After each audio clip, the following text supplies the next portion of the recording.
What's up, everybody? This is Fitty. And I'm Izzy. And this is How We Talk Podcast. That's right, baby. That's right. Who do we have in studio today? Drisco Kid. Drisco Kid. Is it Drisco Kid? Go finish that. Finish that, boy, because it's in my head. Drisco Kid is a friend of mine. That's right. Friend of the How We Talk podcast family now. That's right. Absolutely. So is it Drisco Kid or the Drisco Kid? The Driscoll. The Drisco Kid. Nice. Yeah. Chris Robin. I'm going to say Chris Robin. Thank you. Yeah, you're very welcome. Appreciate it. Because growing up. It's actually Chris Driscoll. Yes. Is it? Yes. Well, it's Christopher Robin Driscoll. Well, yes. Christopher Robin Driscoll. That's right. Okay, cool. I got to talk about the name. Yeah. Sorry. No. Since we're on the subject, that was named after my grandfather, my dad's dad. Very cool. Yeah, and he actually worked for NASA. Yeah, Whoa. He worked for NASA. He was one of those kind of, worked on the space shuttle and stuff. Yeah. Nice. Actually, the Apollo itself.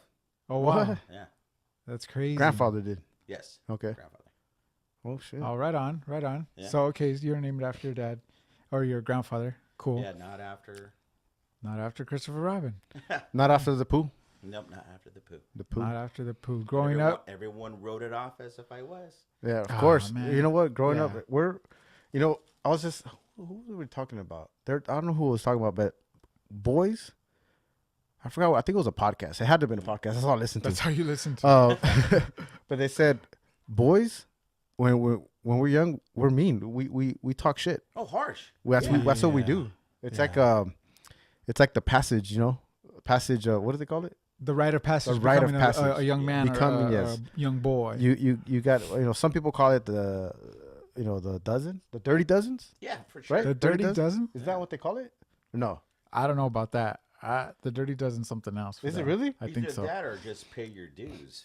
Yeah, I get. Paying your dues. It's as paying your a young dues. man. Yeah. We'll have to Google dirty dozens. Don't Google dirty dozen. No. Really? No. Hey, you guys, don't Google dirty I dozen. used to play this little board game by Mattel. It's called Mexican Train. I Googled Mexican Train. Don't Google Mexican Train. The game is cool. It's fun. Yeah, but not the images are not. Nah. But in 2018, it's not cool. Negative. Okay. Negative.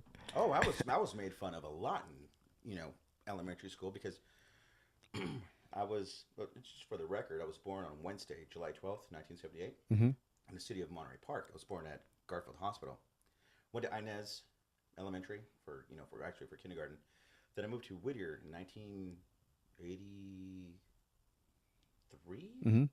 Yeah, and it was either Christopher Robin or it was Christopher Columbus. I got that dual shock. Yeah. I was just like, what the heck? Like, what's going on? Yeah. And I was still a petite kind of guy, kid, Right. growing up, and it was pretty bad. Did you get a lot of fights? Did I? Yeah. Not really, but when I got older, like in junior high and stuff, when I was taking martial arts, then that's when I You had to defend yourself? Oh, absolutely, for sure. Now, as far as the name calling, when you were younger, how did you defend yourself? Did you just kind of brush it off, ignore them? Yeah, I had to. Yeah. So I got cornered one time, and I went to an elementary school called Orchardale. Orchardale? Orchardale. Yeah, it's right there off of Mulberry and Colt Road, and it was pretty bad. But when I was younger and I used to get picked, when I got picked on, because my name's Fidel and somehow it rhymes with feet smell, and then you get Fifi and Fiddy. Oh yeah, dude. Seriously, like little kids, like little boys, we should start writing this stuff down. Yeah. Like, dude, creative, right? That's why I tell my kid, I go, start writing some of the stuff, because some of the stuff that he says, it's like, where do you get this from? I'm sure Levi did the same thing, and I'm like, all right, anyways. But I used to get those kind of names, and the way I would do it is I would try to beat them to the joke. So I would try to make fun of myself. Before that was the way I defended myself. Right. that's a good form. Make of it funny. Yeah, exactly. So exactly. Yeah, I would have the quicker draw. Yeah. You know, you're Eminem. I was Eminem. You're Eminem on the Eminem. school block. Yeah, kiss mask while I walk down 8 Mile or whatever. That's right. Well, I was about to say 3rd Street because you know we are. Yeah. Right. But you're that's the Hispanic Eminem. Yeah, that's how I did it. It wasn't until, and we talked about this in the other podcast, that I got punched in the face. First time ever, I was like, whoa. And I didn't hit the guy back because I didn't know what to do. Right. Scott Cornell. Scott Cornell. Dang. But anyways. That's his name? Yeah. Oh, I put it out in the He universe. remembers. Scott You Cornell. just remember. You remembered. It's Hit weird. us up. Hey, you know what? Never. I think. I don't even think he was there. Like the full elementary, like through Right. sixth grade. Scott Because Cornell this was there. before when there wasn't intermediate school, or it was just middle school 7 and 8. Yeah. Now it's 6, 7, and 8. Oh Right. wow, yeah, that's Yeah. right. Right. So I had elementary schools to K through 6, right? Yeah. Yeah, K through 6. So yeah, who knows where the guy went? But of course I remember his name, Scott Cornell. Scott Cornell. Yeah, the The yeah. first dude that ever punched me in the face. For what? I don't know why, but he did. Oh wow. Never got Did my revenge. did the name ever become cool to you? As far as like, yeah, I'll associate with, When it started to get noticeable by the ladies, oh, Yeah. absolutely. I welcomed it with Yeah. open arms. Yeah. yeah. Oh, by the way, my name's Christopher Robin. Yeah. Yeah. Yeah. So, yeah, but, the card gets old. Right. Yeah. So I kind of, will stop doing it for a while. And then it's like, it's been 6 months. Okay. Let's- Yeah. Yeah. I can let's put it back renew out there. Yeah. Yeah. Yeah, it's pretty cool. Yeah. Now, from Christopher Robin to the Driscoll Kid, Ooh. let's go off of that little melody I had, Mhm. earlier for the guys, Mhm. for Yes. everybody. How Did that come about? It was in 1994 Mhm. when I went to my friend Julian Dickerson, Mhm. who's actually the son of Lonnie Jordan Okay. from War. Yeah. So walking, this was actually before we were going to go to a rave to go and see Theo perform, and we were go, oh yeah, Dad, this is Chris Driscoll, and so and so, and he's like, what, Driscoll? And then he just did a little Drisco Kid is a friend Nice. of mine, Yeah. and it just stuck, and I was just like, whoa, dude, I just had Lonnie Jordan just sing a little, it was Yeah. quick, Yeah, but yeah. dude, that permanently ingrained in Oh me, yeah. and it just stood ever since. That's awesome. Nice. Yeah. Yeah, So- that's a cool story. Yeah. That's a good story. My name is Israel. That's it. I wish I. Yeah. Nobody gave me a Fitty. nickname. Fitty. Well, imagine my Instagram, Christopher Robin. That would have been different. Too. Yeah, yeah. Like, Hey. hey, just follow Christopher Robin. Yeah, are you Well- verified? The blue check mark. Yeah, you probably would have got the blue check mark, man. Probably would have. Especially right now with that movie coming out. Yeah, Yeah, actually could've yeah. been Or is it utilized. out already? Oh, it's been out. Yeah, it's been out. Oh, Yeah, okay. it's on DVD now. It's on Fidel. DVD. No way. Yeah, it's on. Who buys Fidel. DVDs? Hey, Fidel. I've It's on seen Channel 7 tomorrow night at 8. Fidel. That's how long it's been out. Yeah. Man. So Chris, by trade, you're a chef. I consider myself a cook. The reason being is because, What's the difference? well, you know what? I don't really think there is a difference now because these lines have been blurred just from my observation. Mm-hmm. Because there's some times where I've kind of noticed that there's some chefs out there that are extremely talented. Like, whoa, what the what? Like, this guy's Yeah. another level. Yeah. Flavor profile on point. Then you have ones that are just like, Yeah. I'm not one of those I to am. kind of point the finger of like, yo, Yeah. hey man. I'd just rather consider myself a true cook that just understands the principles of what it is that we're doing, the sacrifice, the blood, sweat, and tears, Right. being a part of the band of misfits that's in the back of the house, just Yeah. making stuff happen. Yeah. I believe that's kind of the hidden underlining that a lot of people don't observe. They don't observe like, hey, when you're going to a restaurant, you're going into like their house, Mm-hmm. their place of residence. Like they're treating you with the utmost hospitality. And it's like a well-oiled machine. You have your front of the house, the greeter, the host. Like there's so many elements that are involved that I believe that if you were to look at it, being a chef, being a cook, being a line cook, whatever it is, even being a dishwasher, dishwashers are the ones that turn into the best cooks. Oh, really? Yeah, absolutely. That's how I started. Oh, I yeah. started in, let's see here, 95. Mhm. 95, was working at Mimi's Cafe in the city of Whittier. Yeah. Started off as a dishwasher, then a host. Then I kind of was observing different types of foods. And, Mimi's kind of like French food, French American. Yeah. And then when I started working over at Herbie's House of Health, Mhm. when I started working in a deli, seeing different stuff, learning about organic produce. Yeah. This is when I was just right out of high school, just understanding like, whoa, this world is expanding. Yeah. And this was when I was in college too as well. So it kind of brought me to the point like, this is something I could do. Yeah. Yeah. So just for the most part, I consider myself just a well-learned cook. I believe I will be a chef when I have my restaurant one of these days, hopefully, if it's in the future. Yeah, absolutely. But I still, just for the sake of being humble, I still consider myself a cook. Okay. I'm always learning, because my grandfather, he said, the minute you think you know everything is a second that you know nothing. Right. So I'd rather just... So you're always going to be learning. Absolutely. Yeah. Every day. For till sure. my last breath on this earth. Yeah, for sure. Perpetually learning. Yep. Yeah, That you goes- mentioned that goes for everything, blood, sweat, and tears. Are those seasonings? Yes, they are. Yes, they really are. Right? You said that some of those dishwashers they come out to be the best cooks. Yeah, absolutely. What's behind that? Well, Sampling the leftovers.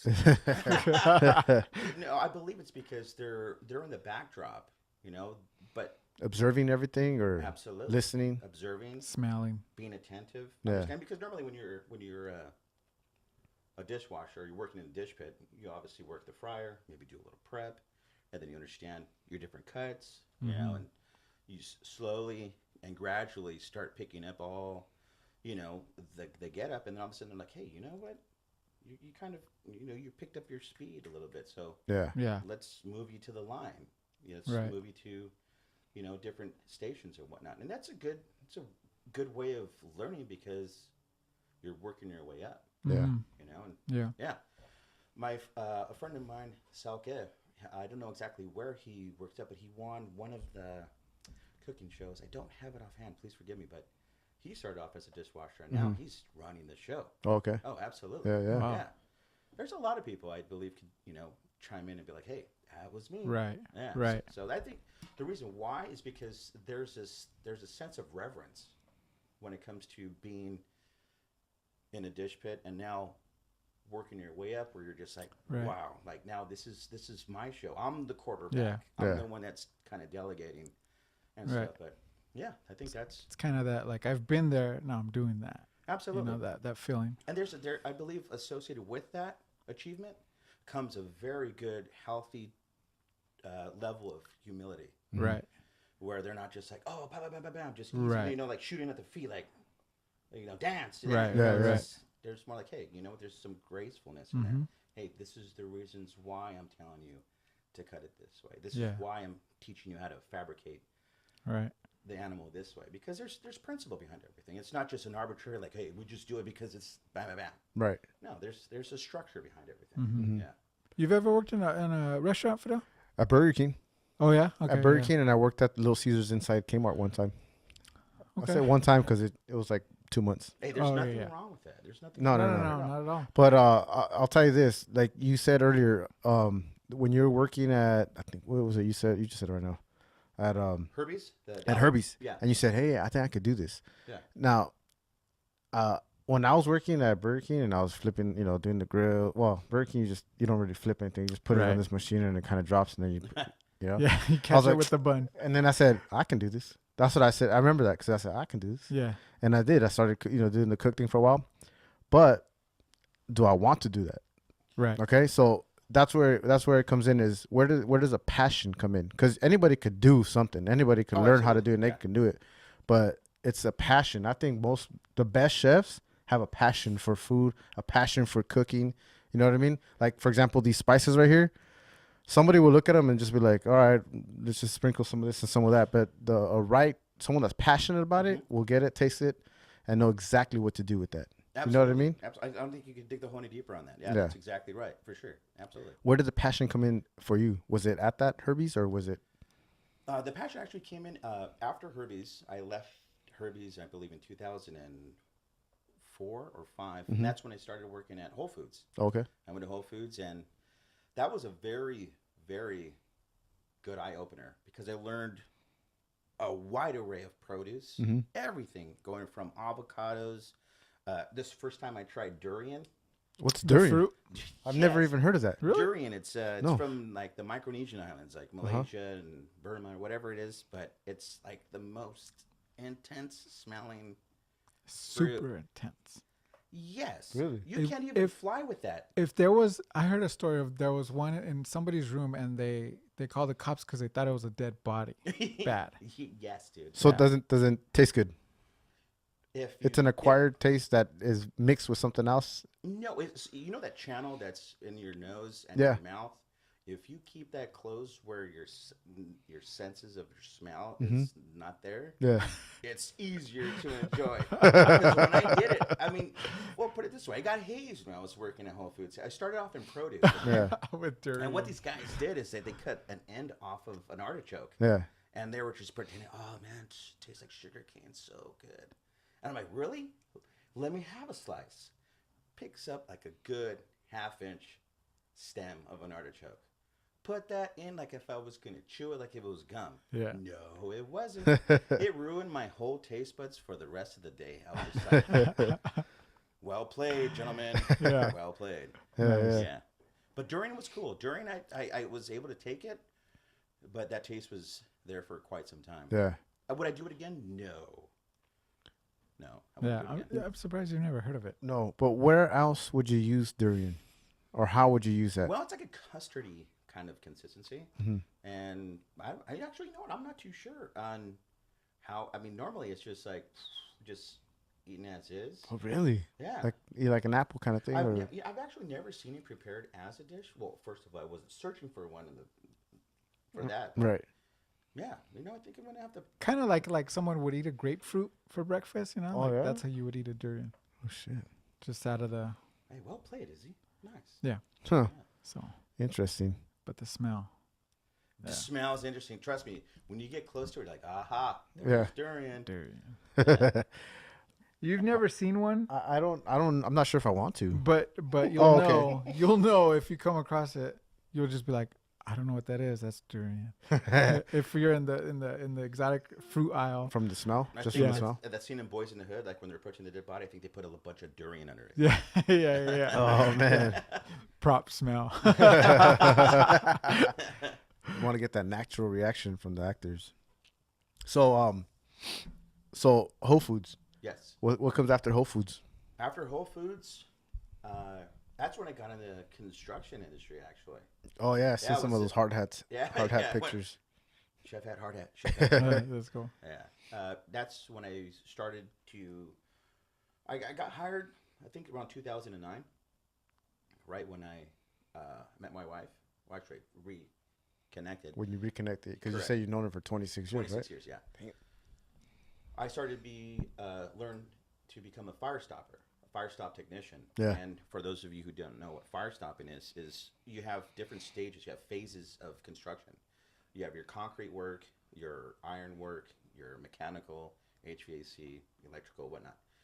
You have, and this is where it gets pretty cool because it's an entertaining topic because of the words you have to use to get your point across. Mhm. You have, like, say, for instance, electrical conduits.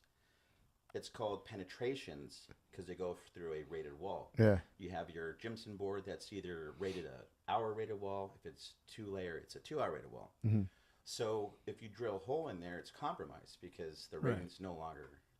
Oh right, yeah. It's compromised. So we have to install a fire stop material. Either it's endothermic, elastomeric, or intumescent. Intumescent means it expands upon heat, so it kind of crushes the pipe. So there's no way for the fire to go either wall to wall, floor to floor, through what they call CAJ, I believe, and then through penetration, slab edge, all kinds of stuff. It's Yeah. very interesting. I was actually impressed. I'm like, dude, this kind of technology exists. Like that's like you're responsible for saving lives. Yeah. Oh Yeah. yeah. And then you got like top, bottom of the wall. You got to stuff it with this Roxol fiber, which is like a fire retardant material, but just nasty. There was a gentleman that had like a piece of glass Yeah. because he wasn't Using the right gloves, the yeah. proper PPE. You know, he was wearing gloves. Oh. But that shard went right in between his nail, like all the way, like, ooh. Hearing an older guy scream like that, wow. Yeah. And he couldn't technically pull it out because it was barbed. Yeah. You know, like that American meat knife? Yeah. Yeah. Exactly. American mean it. Yeah. Yeah. Open your eyes and Yeah. say. Don't look at me. So, doing that for a while, I mean, you know, when I first started, people didn't take me serious at Yeah. all. They're like, who's this guy? And then within 2 years, I'm here running jobs. I had OSHA 30, Oh, all my shit. certifications, Yeah. working the man lift. And trust me, I'm like a little dude, you know. Yeah. And then I'm like in the foreman's meeting, delegating, because I was developing a trained eye for all this stuff. Like elastomeric, you can't put on plastic pipes, but because the reason being is that when it cures, it actually literally melts the pipe. You have to use a different form of material. Yeah. And I found that out because I mean, throughout all this, construction, fire stopping, it actually helped me travel. Like I went from L.A., San Diego. San Diego's actually I worked more in San Diego than I did in L.A. Oh yeah. Nice. Yeah, and then what was cool is that I was able to find different restaurants, and then that's kind of how I kept my eye on the ball on the culinary aspect, because I was like, wait a minute. And that's why I would always write everything down. You know, I'd always write all kinds of notes, just boom, boom, boom, boom, boom. So at the same time as I'm working, I'm still doing research. So it was cool. You know, being in the construction industry, the money was good. Yeah. But that's just not where my heart was at. My passion wasn't, just wasn't there. My passion was cooking. Right. And then that's where I just said, you know what? I got to go where my heart is. Mm-hmm. And then so after that, I worked with, have you ever heard of Vaca Burgers? Vodka. Burgers? No. Vaca. It's by Chef Aaron J. Perez. He was originally off of Soto and Olympic. And this was inside of Ramirez Liquor. Okay. And I helped him out when he was in transition for going from the Boyle Heights location to the Whittier location. Now I believe he's doing something in Orange County or whatnot. I just kind of lost contact. And then from there, that's when I worked with Chef Denise Portillo. Oh, you know what? No. Before that, I worked with another chef who actually was the one that said, hey, you know what? You got something. Yeah. Go with it. His name is Chef Daniel Salcido. I worked with him over at City's Restaurant off of Cesar Chavez at Ford. Man, working with him was pretty cool because at the time when I was kind of doing my research, kind of doing a verbal Quentin Tarantino film, you know, like going from different sections of my progress. He worked over at Flight. Do you know where Flight's at in Uptown Whittier off of Bright? No. Looks like you guys need to do some research in Uptown Whittier. Definitely, dude. For Definitely. Sure. Yeah, absolutely. There's so much. Seriously, there is so much history behind it, and then not so much history, just what's going on now. Right. There's so much going on now that we need to go check out. Yeah, for sure. I mean, it's changed a lot. You know, it's changed completely. Where it's like when I first turned 21, going to my good friend Mike, owner of the 6740. He's another inspiration because he always kind of knew when I was, you know, a youngster. Always had this. Like, go get him. Like, I need to do something. Like, I need, you know, like, and he's always been there. He's been there for me. He's actually helped, provide some salsa because I was making tacos for my grandmother's funeral to feed the family. And he just said, hey, here you go. This is where it's at. You know, don't worry about it. I got you. Yeah. So he kind of really helped me understand kind of like the guidance of move at a fast pace, but still keep that calm mind. Yeah. Don't get too bombarded. Just write things down. You know, so stay focused. Yeah, absolutely.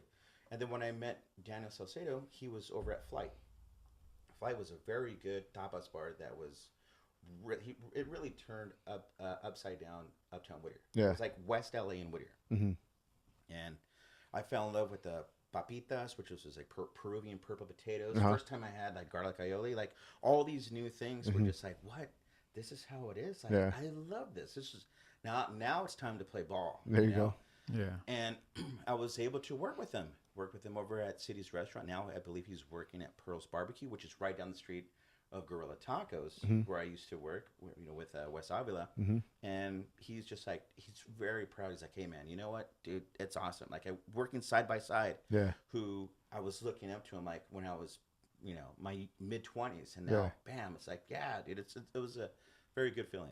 Yeah, you've worked with a lot of chefs in. Yes, I have. A lot of top chefs. I've worked with Hugo Miranda from Butcher's Block. He's a really, really good chef. He was on a few shows. I don't really know exactly because I know him like as a person. So it's like, hey, you know, Chef Ben Diaz of the Nixon in downtown on Lux Hotel. Yeah. Who else? Right now, I'm currently working with Katsuji Tanabe over at the Nixon. He's a really very innovative. Just same parallel as Wes, but Wes has the guerrilla angle. Yeah. That plan of attack that just could come. Like when I was working with them on the food truck, I was a driver, also known as the Millennium Falcon. That thing was just, yeah, it was, yeah, it was, it was crazy because certain things didn't work, so you had to kind of like almost like praying, like God, please. And then when the wind, because it was over at La Raza Food, food trucks, off of San Fernando. I was right there by Bob Hope Airport. Yeah. And when those winds were, I was just like, oh my God, like, we're gonna flip. I made sure I put all the heavy items on the driver's side. Yeah. Yeah. So I mean, it was really nice. One thing I learned about working on the food truck is the understanding of how it really takes so much detail. Because when he would just show up, he would show up with so much amazing product. Soft shell blue crab, surf clams. Like, it took 40 years in order for me to try my first oyster where Wes was like, hey, hold on. Like, literally stopped. Yeah. You had never had an oyster. So he goes and whips it. Oh, yeah, dude. Like, he was just like, no, I'm not going to allow this act of treachery to continue in my truck. You know? So he gave me a fried oyster taco, and I was just like, oh, my God. Yeah. Oh, he gave you a fried oyster taco? Oyster okay. That's taco. different. I'm telling you, this guy is innovative, man. We used to eat them just Seguería. shuck them. We used to shuck them straight out and just... Tapatio, lemon, and boom. Salt. Yeah. Yeah, so it was kind of cool. It was like standing amongst, like, Master Jedis. Yeah. Yeah. I'm just like, cool, observant, and every time he would tell me something, he's only going to tell you one time. Yeesh. And so what I did is I just put out the video. I was just like, okay, go, and it's better. I mean, you remember, Oh yeah. But when you get on video, I mean, he taught me how to fabricate various kinds of different proteins: octopus, duck, different types of fish, hamachi. Like, oh man, it was really good. Yeah, I liked it. That's crazy. You said that when you were working down in San Diego. This is off topic, but kind of not because it's the same subject. But there's off air we were talking about carnita tacos, and me personally, I have a favorite carnita taco place in LA and one in San Diego. Yeah. In San Diego, it's I have to Google the name of it because I haven't been there in a while, but it's a little house, and the driveway in the backyard they made it with chairs and all that stuff and outside TVs, but it's in the middle of a neighborhood. Is that in downtown San Diego, or is it in like? Because it's right outside of downtown because it's in a neighborhood. It's the best carnita tacos I've ever had. I'm gonna Google it, and then I'll let you know. But I was thinking maybe you might have been there or heard of it. But the other one for me would be Villa Morianas at Grand Central Market. Yes, that's good. But you still, like I said, you have to give carnitas al momo, the dude, that one. The porkopolis. What? Porkopolis? Porkopolis. Like the apocalypse. Yeah, but the pork in there. Damn. Dude, I'm telling you. Sounds like a nightmare. It's a great nightmare. Yeah. The kind of nightmare I want to have. Yeah, right? All that carnitas. Oh, I believe... Said it was buche? Buche, carnitas, and pork belly. Pork belly. Yes. 3 magical items in one tortilla canvas. Damn. Yeah. What? It's exactly... Yeah. So, okay, so back to the food trucks, and I know the answer is probably going to be yes, but have you seen Chef? Yes, actually, I was there at the Millennium Theater. I actually had an opportunity to meet Chef really? Roy Troy and John Favreau. Oh, nice. Okay, yeah, cool. Really, really cool guys. It's a great movie. I love that movie. Still haven't seen it. Yeah, when I'm down, I'm just like, I just pop it in. Yeah. Because, dude, it takes a toll on you. A lot of people just like, oh, yeah, it's just this, it's that. Slingshotting back to blood, sweat, and tears, understanding, like, principle. Like, when you're in what Chef Wes always says, in the shit, which is beyond being in the weeds, where it's like ticket. Like, it's so much that it takes. I mean, the crew, like say for instance, the crew that I was talking about at Gorilla Tacos. Right. A kitchen isn't just a kitchen. It's like a living organism. Yeah. You have to make sure that, just like our human body. If your lungs aren't working, you're not going to run very far. Yeah. If your tripas are in a tangle, you're going to be constipated. Stuff's not going to flow. Yeah. You know, so if you make sure that your line is set, whoever's operating, whoever's working grill, whoever's working salads, if it's not all on point, it's just going to fall apart. Yeah. So it takes a lot. It takes a team. It takes an efficient, well-disciplined set of individuals. It's like you can't assemble Voltron with one lion. You need a group of 5 individuals, you know, to make it work. Yeah. And that's what we do is we make it work. Right. You know, so it's pretty interesting. And then when sometimes we get those people that the servers will come in, hey, you know what? Table 27 said the food was excellent. They say thank you. Mm-hmm. Like, wow, that makes my day. Mm-hmm. That makes my day big time. Yeah. Because it's like, hey, I want my guest to leave hungry and satisfied. I mean, not leave hungry, but leave satisfied. Right. You know, their hunger being satisfied. And Right. yeah, that's just my bottom of the line goal. Because my angle is that spiritually, I'm playing in God's playground. I'm working with his creation, his vegetables, Right. his livestock, the grains. Like Genesis 1:11, a fruit tree yielding fruit which seed it's in itself. I mean, to me, that's powerful. I mean, I'm kind of like being his like vessel Right. to cook what he created Yeah. Mm-hmm. and serving it to people who he also created. Right. Don't mess it up. Yeah. Not at all. Yeah. You know, I mean, of course, hey, sorry, non-kosher food, but you know what I'm saying? Right. The principle, Yeah. the underlying principle, at least hopefully I can get my point across that No. Yeah. it's Definitely. about being a servant. Yeah. You know, and a lot of people need to understand like that's who we are. I mean, being Yeah. a chef, I mean, that's like being a captain, you know, and kind of delegating their different parts. And they're dependent upon competent people to be like, hey, yes, chef, boom, bang Right. it out, get it done. If they don't find good players, it's like how all the NFL teams were this year. You know what I mean? Like, Yeah. everything's like all the expected top players were like, what? Didn't show up to work. I mean, it's crazy. It's a crippling thing when someone says, hey, I can't make it into work. It's like, oh my God, there is no I can't make it to work. Yeah. Mm-hmm. Because you got to make sure that you keep that well-oiled machine oiled. You Right. know? So it's just different, man. Yeah. I did. I don't know if I ever told you. I did Expediter. Oh no way! So Right, you were yeah, able to for- look at the tickets and Look definitely at tickets, decorate everything, put it out to wherever it needed to go. I did it for a few years. Yeah. Yeah. That was pretty good. Mm-hmm. That was pretty good. That's like the finishing You're pretty good. You're pretty good. That was pretty good. This guy. finishing touches. The You're finishing like, touches. cilantro.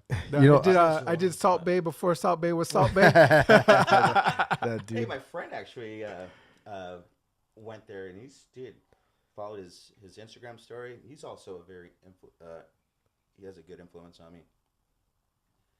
He actually sells carpets, man. Very good Turkish carpets. I'm like, what the heck? Wait, who?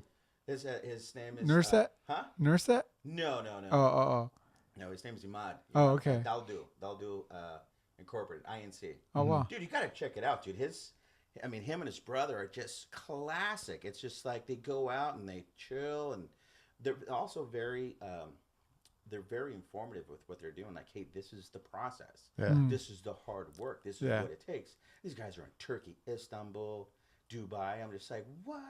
That's Yeah, cool. yeah. Like that's a good level of discipline and just dream achievement. And that's like, Yeah. that's good stuff. What about you? Have you traveled for food or events of food or anything like The that? only thing that I did was when my father-in-law was alive, David Torres. For those of you who don't know, he was the piano player for Poncho Sanchez. Mm. And when we went over to Seattle to play over at the Jazz Alley, he went and took me and he says, hey, let's go eat. I got all the hot spots. This guy knew food. Yeah. He knew Nice. food. He knew food so well where I went out and I was just like, wow, the only thing that was missing was like a camera. But I Yeah. wrote everything down. Like we went to the Pike Place, we went to the Athenia, got, fish. And dude, the fish that they throw aren't just like, oh, here's a small bass.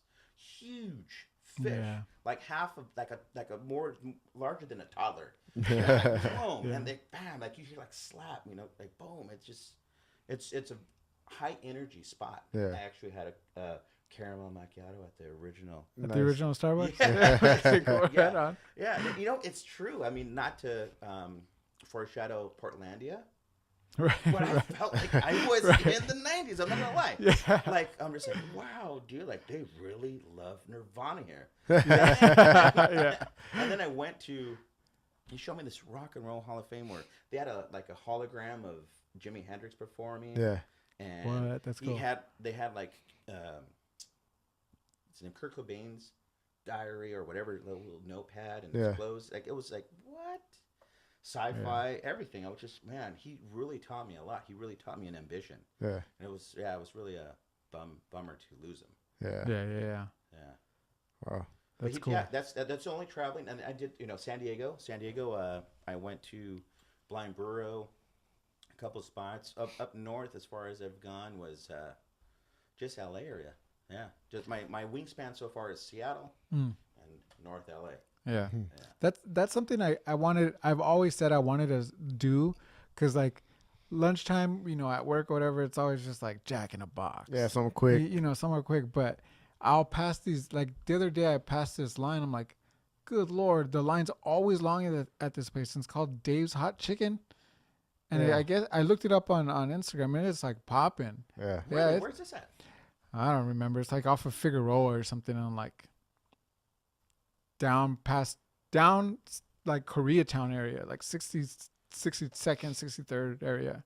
But it's called Dave's Hot Chicken. I saw it on Instagram. I looked them up and I was like, whoa, this place is Really? and the line was out the door, and it's always out the door. But I'm like, I don't got time for that, but I'm always thinking like, I'm just going to try like little mom and pop stops, instead of the usual.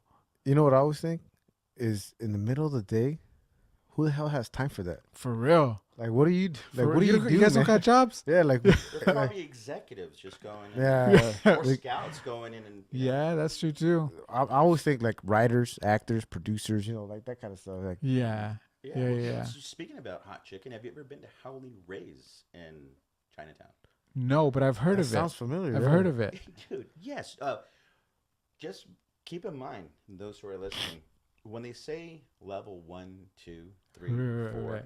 they're not talking about the level of heat. They might, but those numerical values behind what you get is the actual number of days to recover. Oh wow. Oh, What's yeah. a Scoville? Scoville? Yeah. Scoville. Yeah. Now I developed a little gifted talent. I can now whistle. Yeah. Through the button. Straight clean. Yeah. Oh, dude, yeah. Dude, the next 3 days, a friend of mine who works with Ray Garcia at Broken Spanish, Yeah. he said, yeah, let's go. Let's just do it. We went and chilled. It was, the Cook Sabbath Yeah. on Monday. Yeah. And, dude, it was no joke at all. And they're fast, dude. Go there one of these days. I mean, they're just boom, boom, boom, boom, boom, boom, battery, boom, boom, boom, boom. Just banging it out. What is it? It's a chicken? a Nashville hot Oh, okay. chick. What level do you recommend? 0.5? No. 5 hours? I did a 3. Whoa. Oh, yes. Did it dude. take 3? It took 3.5 days. Yeah, it was Dang. beautifully painful. Wow. Yeah, I don't do spicy, I man. love I it. mean, I'll love try it, spice. but I had this manager once. He would come with this pail, and in his pail he would have a handkerchief and his salsas, and he just he showed me the salsa he had to sign a waiver for, all this stuff, and then like he's just dripping sweat, but he loves it. Yeah. Like yeah. that's you just. There's some people that like the heat, man. I mean, hey, what helps the blood flow? There's Yeah. some good properties to that. I mean, you take It helps the iron. heart. Yeah. It's good for your heart. really? Oh yeah. Keeps Good that for your heart going. bad for your nalgas. Yeah, for days. Bad for your nalgas. For days. Yeah. Yeah, no, Yeah. I'll take a 0.5. Yeah. Yeah. 0.5. Yeah. Well, I mean, I'm pretty sure. I mean, because definitely to the untrained palate, a 1, 2 is gonna be completely. It's gonna Yeah. gonna give you a ride. Yeah. I'm in it for money. You know what I mean? Yeah. Hey, I'll give you 50 Let's bucks do it. if you Let's do a do it. $5. All Yeah. right. I'll You know do what? a day 5. I was gonna ask you, the whole culinary art, the right now with the food, like chefs everywhere, all these like people will call like the hipster spots or whatever. do you think it's something more recent? Because this is just only me. You've been doing it for a long time. That's your world. But like the way I see it, I see that recently you just see more of it. There's way more like the chefs now. Do you think it's due to like the social media aspect? Everybody's taking pictures, putting it online. The word of mouth is just out there big time, so people are traveling. Is it the Food Network, Cooking Channel, all these TV shows that are just spicing everything up? Do I believe they have a influence on it? Yes, Yeah. absolutely. What I feel is the more valuable point is going back to the principle, the passion. Yeah. If they maintain the passion and keep the principle, they'll maintain it. Because you understand like the whole statement, the proof's in the pudding. If your heart's in it, when you eat their food, you're gonna know their heart's in it. If it's just something that's just bam, bam, bam, bam, okay, it's decent. So, and the whole, as far as the whole social media thing, social media it plays such a high role on influence of a lot of people, where it's almost producing like a different hyper reality, where it disconnects you from reality. At the same time, when you're bringing something that's not really tangible, there's a lot of lessons that are not learned in the in between, going from one world to another. Yeah. Where if you're ill-equipped with the discipline, the humbleness, the go get them, because there's a lot of people that I've known that went to like culinary school that would go in, face the music, and be like, dude, they'll be like tapped out. They'll be like the ones who study martial arts and they want to be an MMA fighter. Yeah. But when they get hit hard, their bell rung. Oh, this isn't for me. Right. You have to go past that. You got to punch through that wall of whatever it is. If it's self-doubt, uncertainty, like there's a lot of stuff. I mean, what I would say it's a continuous mental tug of war. Yeah. If you can't take the gravity of what it takes to get it done, I wouldn't do it. Like say for instance, excuse me, when I did the taste with Anthony Bourdain, Chef Ludo, and two other well-known chefs that I don't really remember offhand, I was signed up to be a contestant. Yeah. And I have like a little post on my Instagram, down on like way down in the feed. Yeah. It was the first time I met Anthony Bourdain. Because I had to pay my water bill. I had to use the restroom. I was like, oh my God, like nervous and stuff. Yeah. Tasting my food. And I go, excuse me, to one of the producers, I have to use the restroom. Where's one at? Show you down the hall. Escorted. I didn't have my cell phone because they just, Yeah, put it away, yeah. And who do I see down the narrow corridor? Anthony Bourdain, smoking a cigarette, just like, like, oh my God. So inevitably, like I was going to cross paths with him. Yeah. And right when I cross paths with him, he say, good luck to you. Immediately, I go, excuse me, I acknowledge your privacy, Tony. But can I just ask you one question? Sure, go for it. Blowing out, Yeah. And I said, if you were to pick one attribute that brought you to this point of where you're at now, what attribute would that be? And so he takes one big hit and kind of like blows it out. He says, I tell you what, kid, go use the restroom, and then I'll tell you when you get back. Yeah. So I go to the restroom. No longer do I have to go to the bathroom. I'm just like, what? Like what the heck? Like, Tell me now. And just turn on the water. All I did is just wash my hands. I'd be like, what the heck? Yeah. So when I walk back, he says, you know what? First, he kind of said something. He's out of my whole history of being, interviewed, no one has ever asked me such a significant question as what you just did right now. Yeah. I was like, what? And he told me, you have to accept the blood, sweat, and tears. You have to accept the pain. You have to accept failure. And I was just like, what? Like, he said you have to accept it like an uninvited guest in your home. You still have to treat it with the utmost hospitality, because those are where the lessons are learned. Yep. To me, I think I'm the most successful failure out there. I failed in many attempts. When I'm defeated or if I'm let down, or if I'm hard on myself, I really kind of take it positively, like constructive criticism, like a teacher to a student, and I will never forget that. Never ever forget that. Yeah. I didn't go further down the competition because they had to, because there's people from everywhere. Yeah. And the studio was kind of home court advantage for all the Angelinos. So they said, hey, you know what? It's not like we don't like your food. It's just that we have to take people from other states that flew out here. So I just said okay. Yeah. But it was it a learning experience? Absolutely. Oh yeah. It sure was. Yeah. Yeah. Well, that's what failure is too. Learning, learning experiences. I think that goes for everything. Finding ways that didn't work, and you're not going to do that again. Of course, yeah. That's a lesson learned for sure. My mom, I mean, if she's listening, she'll say I beg to differ because when I was younger, I stuck a safety pin inside a light socket. Yeah. And I think I must have done like about 3-4 somersaults. And what happens after? I get up and do it again. Like, this lights, this socket ain't going to get me twice. And it did, dude. That's funny. I was just like, what the heck? Like, That's not learned.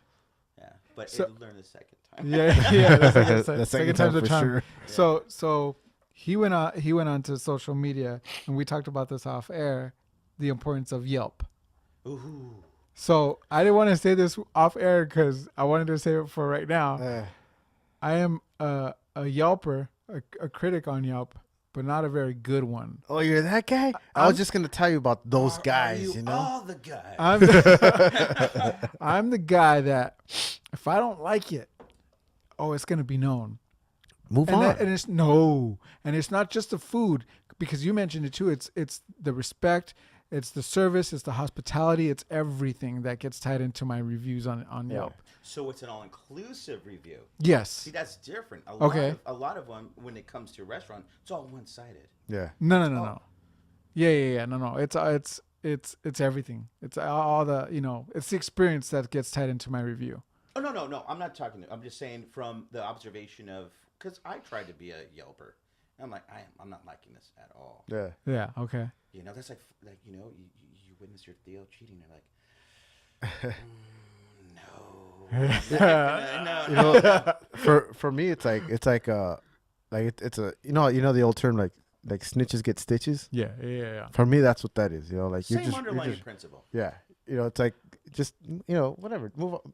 You know what? You're right. Yeah. But I did one the other day, probably about a month ago, and this is the first time this has ever happened, where the restaurant wrote back, and was like, "What specifically did you experience? And in your opinion, what could you have done better? Or what would you have changed? And they're like, here's our email. Let's get on a personal. Let's get off of Yelp and let's email.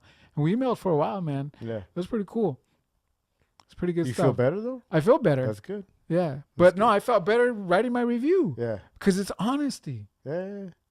Well, see, you're a transparent reviewer. That's kind of a good thing. When it comes to all the other reviews, it just seems okay. Say, for instance, I witnessed a Yelp amongst the years or whatnot, and I overheard these Yelp elites saying, "Oh, hey, there's going to be a barbecue spot that's opening in over here at an unknown but well-known barbecue spot." The owner says, "Hey, if we go ahead and just kind of give them a bad review, we'll get comped, we'll get this." So it's like it's turned bureaucratic. It's like they have the power to shut the doors down of hard-working family members. Yeah, right. And I'm completely against Yelp. Completely. Like, if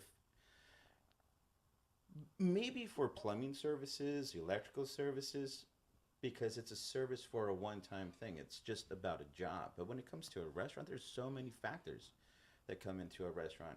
You might go in and experience a server that's having a bad day, that does not know how to leave everything at the door. Yeah. But it's a human being that's allowing, some water to slip through the cracks, like getting agitated. No one's a professional of maintaining that balance, but sometimes you just get those people, and you either got to just understand and sympathize and not take it personal.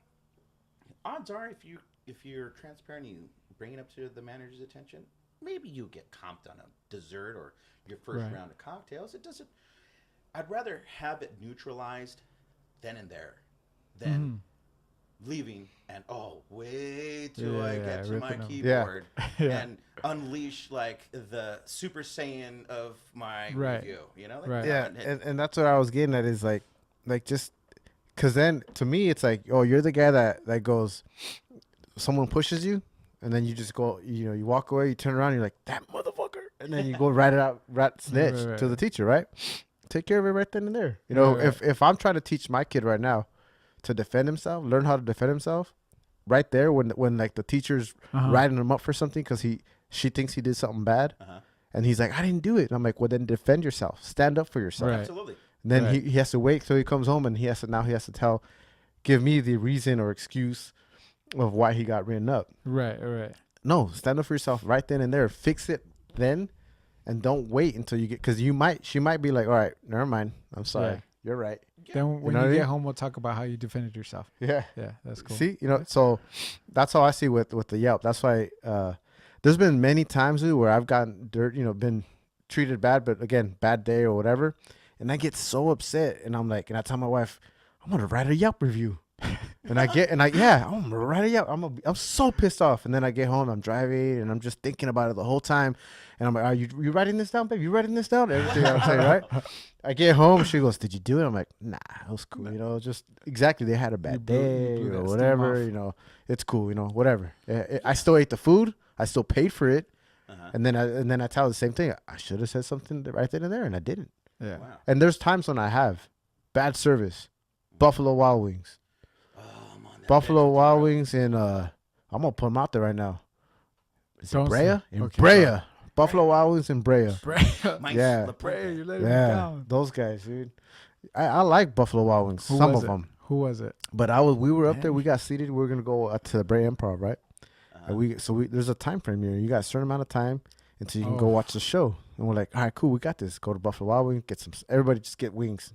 No burgers. No Don't nothing get fancy. crazy. Just wings and beer. All right, cool. We're sitting up there. They sent us to the top. Nobody's there. We're like, oh shit, look at this patio all to ourselves. That was about 8 of us. They set us down. 25 minutes, 30 minutes, 40 minutes. Still no water, no What? nothing. Wow. And we were all talking, having a good time, and we're like, hey, dude, it's been 40 minutes. The show's about to start. Yeah. So we had to text we called the store. We called the restaurant because no one's Nice. up there. Wow. The patio's to ourselves, so we had to call. Hey, we're up in the patio. We got set down 40 minutes ago. We still don't have water, no drinks, no nothing. Wow. Oh, so sorry. So they comped us our food. They give us, they hooked it up, and the food was rushed to us right away. Boom. Hey, we got the show. So they hooked it up, but see, we took care of it right then and there. There's no bad Yelp Right. review. Absolutely. You know? Absolutely. Right. Yeah, Get the Yelp out of here. Get the You like how I threw that in there? Yeah, I like that. get the Yelp out. Well, still, that would have been a review to me.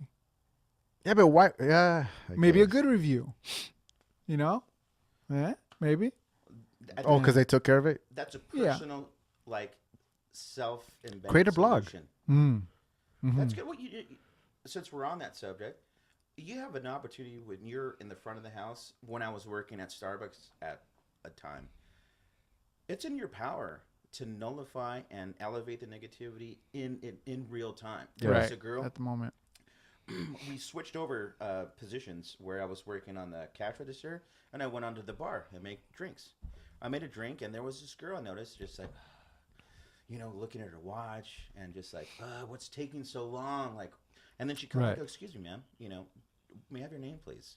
What is it that you ordered? I ordered a grande caramel macchiato, non-fat or whatever. Yeah. And so what I did, I said, okay, you know what, ma'am? I'm going to go ahead and expedite your drink right now. I'm going to give you not only a venti, I'm going to actually get you a comp drink for your next visit. Got that done in a matter of moments. Yeah.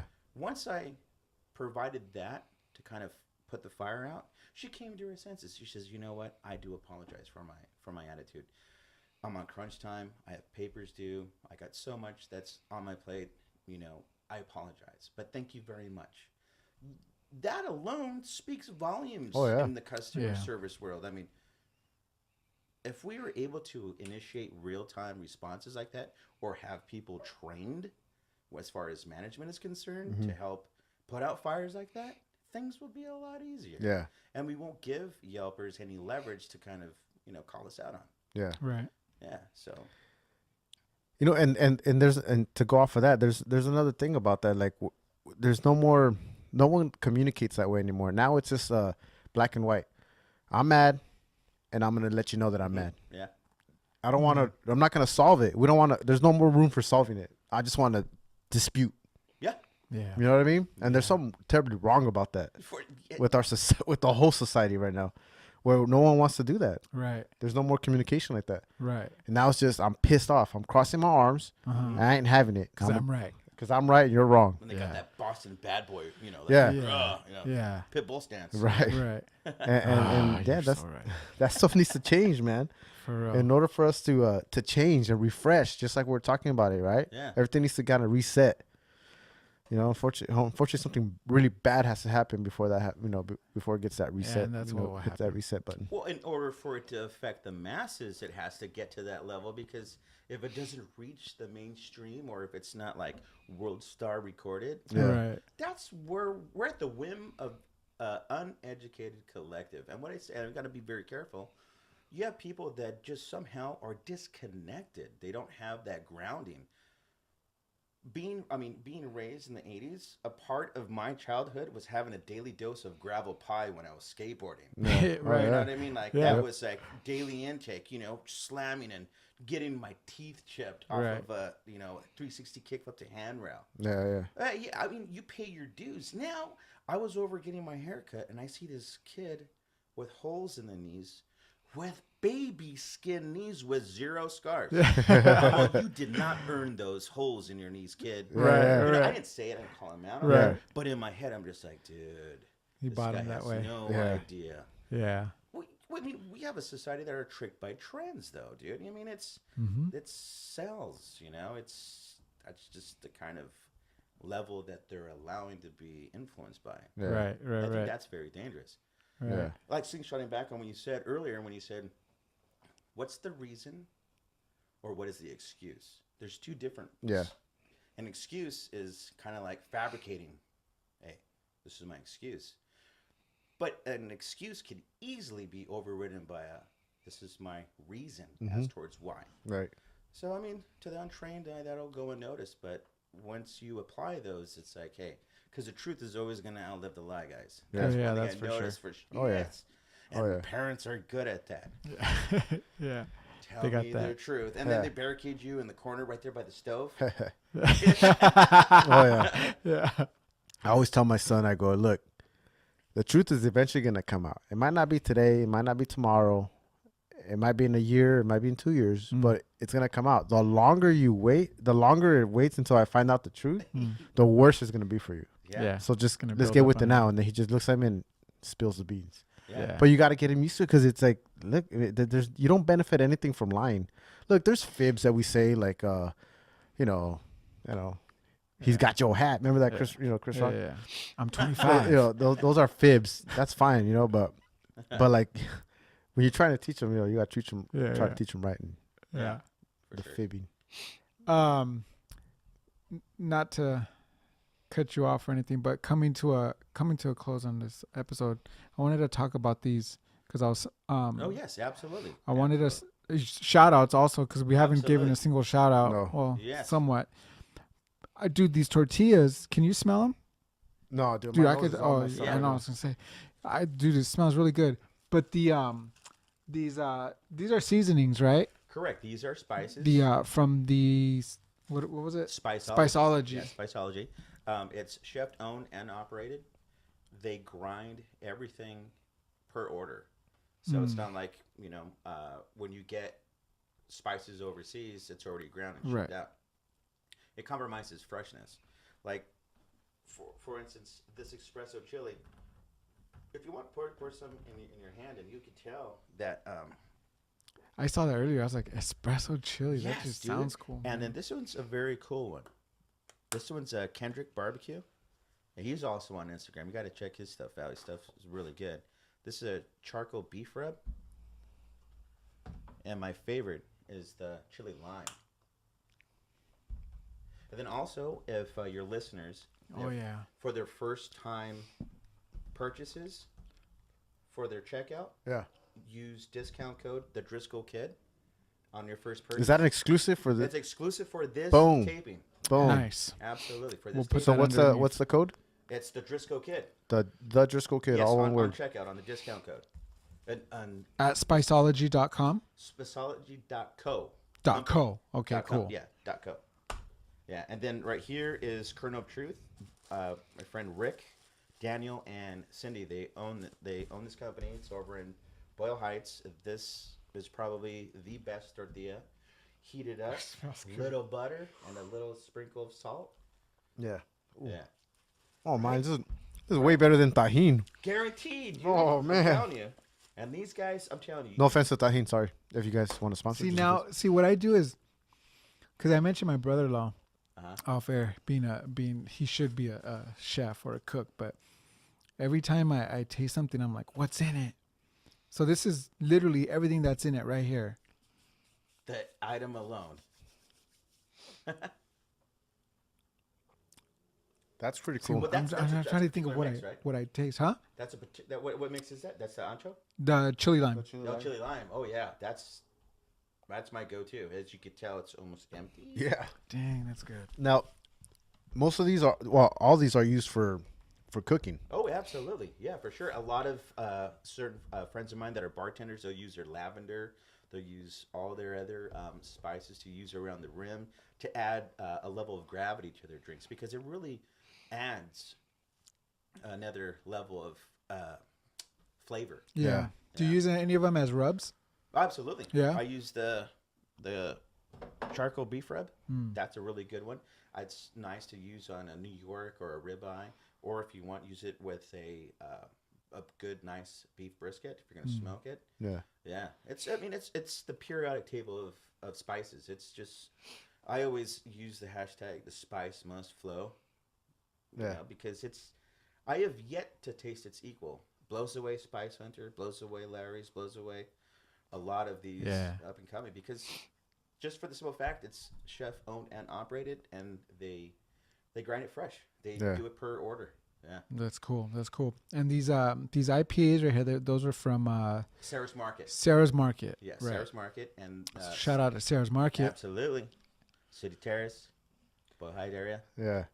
And So they offer a lot of craft beer there. Oh yes, they actually specifically tailor their hand pickings. Like they don't just arbitrarily bring in something that's just not, if it doesn't meet their criteria of they're just not going to have it there. Yeah. Right on.